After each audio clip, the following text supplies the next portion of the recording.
IBSच्या पेशंटला किंवा कोलायटिसच्या पेशंटला कच्चं खायला सांगणं म्हणजे त्याला अजून त्रासात ढकलण्यासारखं आहे। IBSच्या किंवा कोलायटिसच्या पेशंटने अशा पद्धतीने जर डायरी मेंटेन केली तर ते जास्त चांगलं। हे जे घरगुती औषध आहे हे तर IBSच्या अनेक औषधांचं अनुपान म्हणून वापरलं जातं। IBSच्या पेशंटमध्ये हा वीर्याचा किंवा शुक्राचा मुद्दा कोणीच सांगत नाही, परंतु त्याने त्रास वाढतो हे नक्की। IBS इरिटेबल बॉवेल सिंड्रोम किंवा कोलायटिस म्हणजे कोलॉनला आलेली म्हणजे आपल्या पक्वाशयाला किंवा मोठ्या आतड्याला आलेली सूज असं निदान घेऊन हल्ली खूप रुग्ण येतात। ह्या पेशंटची संख्या दिवसेंदिवस वाढतच चाललेली आहे। आता इथे अगदी थोडंसं काहीतरी भूक नाही लागत आहे किंवा पोट साफ होत नाही आहे अशी खरं तर सुरुवात असते, पण याच्याकडे दुर्लक्ष केलं तर नंतर पेशंटलाही कळत नाही की आपण कधी IBSमध्ये गेलो किंवा आपल्याला कधी कोलायटिसचा त्रास सुरू झाला। आणि एकदा हा त्रास सुरू झाला की सगळं डायजेशन बिघडलेलं असतं। काहीही खाल्लं पेशंटनी तरी ते पचत नाही। दिवसातून 5-5, 6-6 वेळा अगदी 10-10, 15-15 वेळा सुद्धा टॉयलेटला जावं लागतं असे सुद्धा रुग्ण बघितलेले आहेत। डायजेशन होत नाही, त्याच्यामुळे वजन एकदम कमी झालेलं असतं, शिवाय ओजसुद्धा कमी झालेलं असतं, शक्तिक्षय झालेला असतो, पेशंटचं कशातच मन लागत नाही, अस्वस्थता असते, पोट फुगतं, पोट डंबरतं, अधूनमधून ॲसिडिटीचा त्रास होतो, पोटात कळ मारत राहते, वेगवेगळी लक्षणं इथे दिसतात। तर असा जो हा आजार आहे, आता ह्या लक्षणांमध्ये आज आपल्याला जायचं नाही आहे। याचं कारण आहे की आपल्या चॅनलवर ऑलरेडी IBSची लक्षणं काय आहेत, कोलायटिसची लक्षणं काय या संदर्भातले व्हिडिओ आहेत। आज आपण इथे IBSच्या पेशंटनी आणि कोलायटिसच्या पेशंटनी जर काही महत्त्वाच्या टिप्स आज सांगणार आहेत त्या जर फॉलो केल्या तर नक्कीच त्यांची जी लक्षणे ती कमी होण्याला किंवा आजार बरं होण्यासाठी जर त्यांना काही प्रयत्न करायचे असतील तरीसुद्धा ह्या 10 महत्त्वाच्या टिप्स त्यांच्यासाठी अत्यंत गरजेच्या आहेत। तर नमस्कार, मी डॉक्टर तुषार कोकाटे, पुन्हा एकदा खूप खूप स्वागत तुमचं। मित्रांनो, IBS आणि कोलायटिसच्या पेशंटसाठी जर सगळ्यात पहिली आणि महत्त्वाची टिप्स मला जर सांगायची झाली तर मी असं सांगेल की ह्या पेशंटसाठी ताक हे अक्षरशः अमृत आहे। आयुर्वेदाने सांगितलेलं आहे की ग्रहणीमध्ये ताक हे अमृताचंच काम करतं। आता IBS किंवा कोलायटिस हा आजार कुठलाही असला तरी सगळ्यात महत्त्वाचं काय असतं तर तुमची ग्रहणी खराब झालेली असते आणि म्हणूनच या ग्रहणीला बल देणं हे अत्यंत गरजेचं असतं आणि इथे ताकासारखं दुसरं चांगलं औषध नाही आणि म्हणूनच ताक हे उत्तम आहार आणि उत्तम औषध आहे असं म्हटलं तरी चालेल। ताकाकडे एक विशिष्ट गुणधर्म आहे, तो म्हणजे ताक हे ग्राही आहे। ग्राही हे म्हणजे काय तर ताक हे अन्न पचल्याशिवाय पुढे जाऊ देत नाही, म्हणजे अन्नाचं पचन व्हावं यासाठी ताक आग्रही असतं आणि म्हणूनच अनेक लोक अन्नपचन व्यवस्थित व्हावं म्हणून नियमितपणे ताक घेतात। तर IBS आणि कोलायटिसच्या पेशंटनी तर हे नियमितपणे त्यांच्या आहारात असलंच पाहिजे असं आपल्याला म्हणता येईल। ही सगळ्यात महत्त्वाची टिप्स मी इथे सांगेन। दुसरं एक असं की IBSच्या पेशंटसाठी बरीचशी फळं खरं तर वर्ज्य ठरतात, परंतु एक फळ मात्र त्यांच्यासाठी वरदान आहे असं म्हटलं तरी चालेल, ते म्हणजे डाळिंब। डाळिंबच का तर बघा, डाळिंबाचा जो रस सांगितलेला आहे तो आम्लरस आणि कषाय रस आहे। आम्लरसाचा एक महत्त्वाचा गुणधर्म आहे की आम्लरस हा अनुलोमन करणारा आहे। अनुलोमन म्हणजे काय, वाताला त्याच्या मार्गाने पुढे ढकलणार आहे, परंतु त्याचबरोबर ते कषाय रसाचं सुद्धा आहे, म्हणजे जे अतिरिक्त जुलाब होणार आहेत किंवा खूप वेळा जास्त वेळा संडासला जावं लागतंय, पोटात कळ वगैरे मारते, तिथे मात्र कषाय रस कामाला येणार आहे। आम्ल आणि कषाय रसाचं हे जे कॉम्बिनेशन डाळिंबामध्ये ते इथे कामाला येणार आहे। त्याच्यामुळे आणि तसंही डाळिंब हे आयुर्वेदाचं जर त्याचे गुणधर्म बघितले तर एक सुपर फूड आहे असं म्हटलं तरी चालेल। आयुर्वेद हे असं सांगतं आहे की डाळिंब हे हृदयासाठी सुद्धा चांगलं आहे। त्याच्यामुळे IBSच्या पेशंटची जी मानसिकता खच्ची झालेली असते की काहीच पचत नाही आहे किंवा काय करायचं, हा आजार बरा होईल की नाही, तर इथे डाळिंबाच्या ह्या हृदय गुणाचा सुद्धा खूप चांगला उपयोग होतो। तिसरी महत्त्वाची टिप मी IBSसाठी किंवा कोलायटिससाठी अशी सांगेल ती म्हणजे तुपाचा समावेश तुमच्या आहारात जरूर असू द्या, कारण इथे स्निग्धता शरीराला असणं ही खूप गरजेची असते। अनेक पेशंट मला विचारतात की डॉक्टर आम्हाला तर दूध आणि दुधाचे पदार्थ वर्ज्य करायला सांगितलेले, तर याच्यामध्ये तुम्ही दूध अवश्य वर्ज्य करा कारण दूध पचायला जड आहे।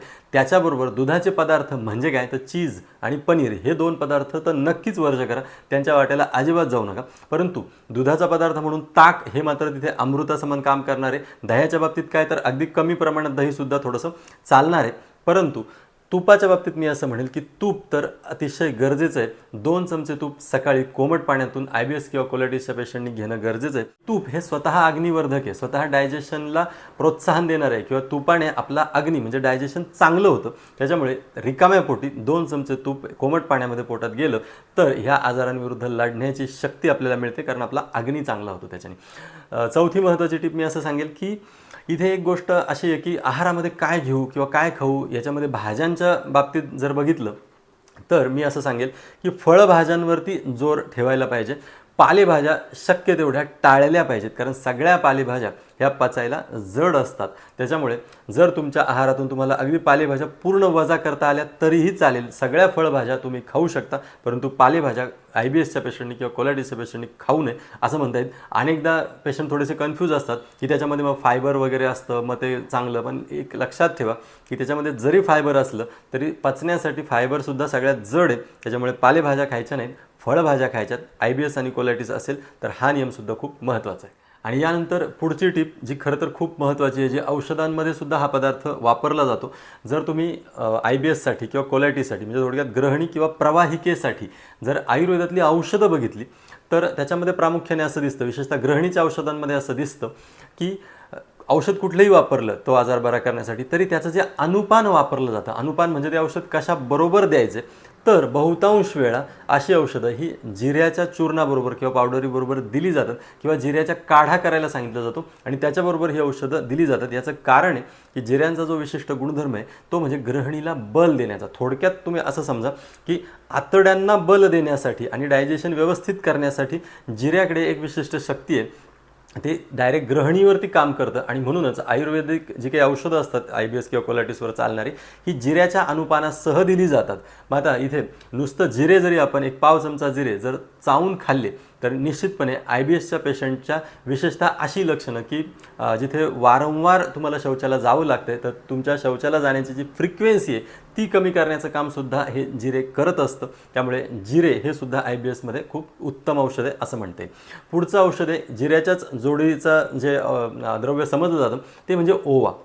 आता हा ओवा काय करतो, हा ओवा खरं तर उष्ण आहे, प्रकृतीने तो उष्ण आहे, परंतु तो अग्नी वाढवण्याचं काम ह्याच उष्ण गुणधर्माने करत असतो. शिवाय त्याच्याकडे अजून एक विशिष्ट गुणधर्म आहे, तो म्हणजे ओवा हा कार्मिनेटिव्ह सुद्धा आहे. म्हणजे काय, पोटात साचलेले, पोटात अडकलेले जे काही गॅसेस आहेत, वायू आहेत, त्याला पुढं ढकलण्याचं काम हा ओवा करत असतो. त्यामुळे IBSच्या पेशंटमध्ये किंवा कोलायटिसच्या पेशंटमध्ये कधी जर पोट दुखत असेल, वारंवार कळ मारत असेल, अस्वस्थपणा येत असेल, पोट डंबरत असेल, जड पडत असेल तर निश्चितपणे एक पाव चमचा ओवा जर तुम्ही चावून खाल्ला तर तुम्हाला हे जे पोटदुखी आहे ती तात्काळ बरी झाल्याचं सुद्धा अनेक रुग्णांमध्ये मी बघितलेलं आहे. याच्यामध्ये पोटातले गॅसेस पुढे गेले आणि पोटाची जी काही सूज आहे ती सूज कमी करण्याचं कामसुद्धा हा ओवा करतो. त्यामुळे ओवा आणि जिरे ही IBSसाठी खरंच खूप महत्त्वाची अशा 2 घटक आहेत असं म्हणते. आणि याच्यानंतर अत्यंत महत्त्वाची टिप ती अशी की काहीही झालं तरी कच्चं खाऊ नका. बऱ्याचदा असं होतं की हेल्दी खाण्याच्या नावाखाली लोक कच्चं खातात, म्हणजे सॅलेड वगैरे याच्यामध्ये मग काकडी असेल, मुळा असेल, गाजर असेल, बीट असेल, टोमॅटो असेल, हे सगळं डिश भरून भरून कच्चं खाल्लं जातं. किंवा मग मोड आलेली कडधान्य जी आहेत ती खाण्याची सुद्धा हल्ली एक फॅशनच आलेली आहे की मी स्प्राउट्स खातो, मग त्याच्यामध्ये मूग असतील, मटकी असेल, की हे जे कच्चे पदार्थ आहेत हे कच्चे पदार्थ कोण खाऊ शकतं की ज्याचा नियमितपणे व्यायाम आहे आणि ज्याची डायजेशन चांगलं आहे, ज्याची पचनशक्ती व्यवस्थित आहे, अशा लोकांनी एक वेळ हे खाल्लं तर चालेल. परंतु ऑलरेडी जर तुम्हाला IBSचा त्रास आहे, तुम्हाला कोलायटिसचा त्रास आहे आणि आता काहीतरी हेल्दी चला खाऊ म्हणून तुम्ही अशा पद्धतीने कच्चं खात असाल तर तुम्ही तुमच्या पचनशक्तीला अजून वेठीस धरताय, तिच्यावर अजून ताण निर्माण करताय. कारण हे असं कच्चं खाणं, हे पचवणं हे अत्यंत अवघड बनून जातं पचनासाठी किंवा डायजेशनसाठी. त्यामुळे हे कच्चं खाणं टाळा, सॅलड खाणं टाळा, स्प्राउट्स, मोड आलेली कडधान्य वगैरे हे सुद्धा टाळलं पाहिजे. त्याच्यानंतर पुढचं मी असं सांगेल की अनेक रुग्ण असे आहेत की ज्यांना मी विचारलं की तुमच्या जेवणाच्या वेळा काय आहेत, तर बरेचसे लोक सांगतात की विशिष्ट अशी काही वेळ नाही आहे, म्हणजे दुपारी आम्ही 10 ते 1, कधी कधी 2ही होतात, ह्या दरम्यान कधीतरी जेवतो, रात्रीची पण काही विशिष्ट वेळ नाही आहे आणि बहुतेक वेळा ते उशिराचंच जेवण असतं. तर याच्यामध्ये जर असा काही त्रास तुम्हाला असेल तर तुमच्या जेवणाच्या वेळा ह्या विशिष्ट असल्या पाहिजेत. कशासाठी असल्या पाहिजेत, बायोलॉजिकल क्लॉक तुमच्या शरीरात जे आहे पचनाच्या संदर्भाने ते व्यवस्थित मेंटेन झालं पाहिजे. म्हणजे शरीराला आधीच माहिती पाहिजे की अन्न कधी येणार आहे आणि त्या दृष्टीने शरीराने त्याच्या पचनाची जी काही पूर्वतयारी असेल ती सुरू केलेली गेली पाहिजे. या दृष्टीने तरी तुम्ही नियमितपणे आहार घेतला पाहिजे. नियमित आहार घेणाऱ्यांचं पचन व्यवस्थित होतं हे असं शास्त्र सांगतं किंवा असं प्रत्यक्षात प्रॅक्टिकली सुद्धा दिसतं. त्यामुळे दुपारचं जे जेवण आहे ते तुम्ही 11 ते 11:30च्या दरम्यान फार तर 12 वाजेपर्यंत करून घ्यायचं. खूप 12 नंतर अगदी 1 वाजता 2 वाजता वाताच्या काळात जेवू नका. त्याने शरीरात वात वाढणार आहे, गॅस वाढणार आहे. पित्ताच्या काळात जेवलं तर पित्त व्यवस्थित ते अन्नपचनाला मदत करणार आहे. त्यामुळे 11 11:30 फार तर 12 वाजेपर्यंत दुपारचं जेवण आणि रात्रीचं जे जेवण आहे ते तुम्हाला जेवढं शक्य होईल तेवढ्या लवकर. मी तर म्हणेल ज्यांना शक्य आहे त्यांनी अगदी सूर्यास्ताच्या आत जेवलं तरी चालेल, परंतु ते सगळ्यांना शक्य होणार नाही. त्यामुळे रात्रीचं जेवण जेवढं तुम्हाला शक्य होईल तेवढं लवकर करण्याचा प्रयत्न करा. त्याने IBS आणि कोलायटिसच्या रुग्णांना खूप चांगला रिलीफ मिळाले, आराम मिळणार आहे. आणि यानंतर एक 9वी आणि महत्त्वाची टीप, ही टीप किंवा हा सल्ला जनरली कोणी देत नाही, परंतु मी जे काही IBSचे किंवा कोलायटिसचे पेशंट बघितलेले त्या अनुभवावरून सांगतोय. शिवाय याला आयुर्वेदसुद्धा दुजोरा देतोय, हे सुद्धा महत्त्वाचं. ती अशी की शुक्राचा किंवा आपल्या वीर्याचा होणारा अपव्यय जर IBS आणि कोलायटिसच्या पेशंटने टाळला तर निश्चितपणे तो जलद बरा होण्यासाठी किंवा त्याची लक्षणं पटकन कमी होण्यासाठी मदत मिळते. हे असं कसं होतं किंवा याचा काय संबंध, इथे तर डायजेशन बिघडलेलं आहे, मग तिथे आपल्याला शुक्रधातूचा किंवा आमच्या वीर्याचा काय संबंध. तर बघा, तुम्ही जे काही खात असता त्याच तुम्ही जे काही घेत असता ते त्याचं पचन होतं आणि त्याच्यानंतर त्यापासून आपले 7 धातू बनतात. रस बनतो, रक्त, मांस, मेद, अस्थि, मज्जा आणि शेवटी जाऊन शुक्र बनतो. म्हणजेच काय की आपलं जे वीर्य आहे किंवा शुक्रधातू आहे हा सगळ्या आहाराचा सार आहे.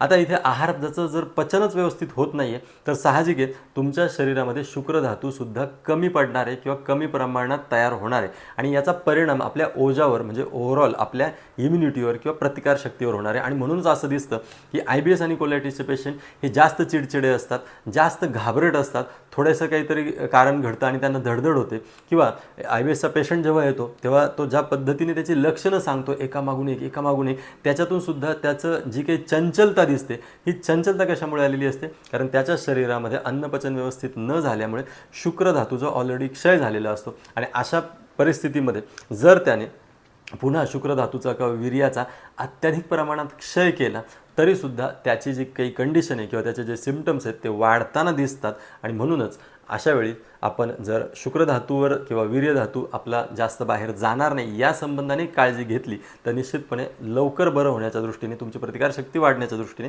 ते चांगलं राहणार आहे. 10वी आणि शेवटची टीप याच्यामध्ये ही तर मी माझ्या प्रत्येक IBS आणि कोलायटिसच्या पेशंटला तर सांगतो अनेक माझ्या रुग्णांनाही मी सांगत असतो. ती असं की आता आपण पथ्य सांगतो, अपथ्य सांगतो की हे खा, हे खाऊ नका, हे सगळं झालं, परंतु प्रत्येक माणूस वेगवेगळा आहे आणि त्याच्यासाठी कुठला पदार्थ त्याला चालेल, कुठला नाही चालणार हे ठरवणं किंवा एकाच भेटीत किंवा 1-2 भेटींमध्ये ठरवणं हे खरंच खूप अवघड असतं. आपण मॅक्झिमम प्रयत्न करतो, परंतु जर तुम्ही असं केलं की डेट वाईज म्हणजे तारखेनुसार आज मी काय काय खाल्लं त्याच्यामध्ये शक्य असेल त्याची क्वांटिटी जर लिहून काढली आणि आज मला काय काय त्रास होते याचा एक चार्ट जर मेंटेन केला की तुम्ही काय खाताय, किती खाताय, कोणत्या वेळेला खाताय, याचं एक त्याच्यात नोंद करायची आणि त्याच्यापुढे आज मला काय काय त्रास जाणवला किंवा आज मी किती वेळा टॉयलेटला गेलो, आज माझं पोट दुखलं का वगैरे सगळ्या लक्षणांची तिथे ही करायची. याने काय होईल, याने साधारणपणे 20-25 दिवसांचा जरी तुम्ही चार्ट मेंटेन केला तरी तुमच्या असं लक्षात येऊ शकतं की कुठला एक पदार्थ असा आहे जो मला बिलकुल चालत नाही आणि जो पदार्थ मी घेतला तर मला निश्चितपणे त्रास होतो. हे एका हिस्ट्रीमध्ये जरी आपल्याला घेता येणं किंवा ओळखता येणं शक्य नसलं तरी जेव्हा तुम्ही असा चार्ट मेंटेन करता, अनेक पेशंटला मी ते सांगतो आणि त्यांचे जेव्हा चार्ट मला प्राप्त होतात तेव्हा मला मग लक्षात येतं की ह्या पेशंटमध्ये हा पदार्थ कदाचित चालत नाही किंवा त्याच्या प्रकृतीला तो चालत नाही. कारण हे झालं आजाराचे, ह्या आजाराला हे चालणार नाही किंवा ह्या प्रकृतीला ते चालणार नाही, परंतु निसर्गाने प्रत्येक माणूस वेगळा बनवलेला आहे. त्यामुळे कोणता पदार्थ कधी कोणाला कसा त्रास करेल हे सांगता येणार नाही आणि ह्या चार्टच्या माध्यमातून तो आपल्याला सांगता येतो किंवा प्रेडिक्ट करता येऊ शकतो. त्यामुळे जर तुम्हालाही असा काही त्रास असेल तर निदान 1 महिन्याभराचा चार्ट नक्की बनवा. तुम्हाला सुद्धा कळेल की कुठल्या पदार्थ खाल्ल्याने आपल्याला काय त्रास होत असतो. असो तर IBSच्या आणि कोलायटिसच्या रुग्णांसाठी काय महत्त्वाच्या 10 टिप्स सांगता येतील हा सांगण्याचा हा प्रयत्न होता. आत्तापर्यंत भरपूर IBSचे पेशंट बघितले, कोलायटिसचे पेशंट बघितले, त्यांचा जो काही अनुभव आणि आयुर्वेदाने IBS विषयी, कोलायटिस विषयी ग्रहणी अध्यायात असेल किंवा प्रवाहिका अध्यायात असेल जे काही सांगितलेलं आहे त्याचं सगळ्याचं सम्मिलित करून 10 महत्त्वाच्या टिप्स तुमच्यापर्यंत ह्या सांगण्याचा प्रयत्न केला. तर तुम्हाला ही माहिती, हा आयुर्वेद कसा वाटला हे मला नक्की कळवा. याबद्दल तुमच्या काही शंका असतील, प्रश्न असतील तर त्यासुद्धा कमेंट बॉक्समध्ये नक्की विचारा. बाकी जर तुम्हाला हा व्हिडिओ आवडला असेल, महत्त्वाचा वाटत असेल तर हा व्हिडिओ तुमच्या मित्रांशी, तुमच्या नातेवाईकांशी जरूर शेअर करा आणि चॅनल तुम्ही अजूनही सबस्क्राईब केलेलं नसेल तर चटकन पटकन करून टाका. कारण आरोग्यविषयक, आयुर्वेदविषयक वेगवेगळी नवनवीन आणि तरीही शास्त्रीय अशी माहिती घेऊन आपण पुन्हा भेटत राहणारच आहोत. खूप खूप धन्यवाद.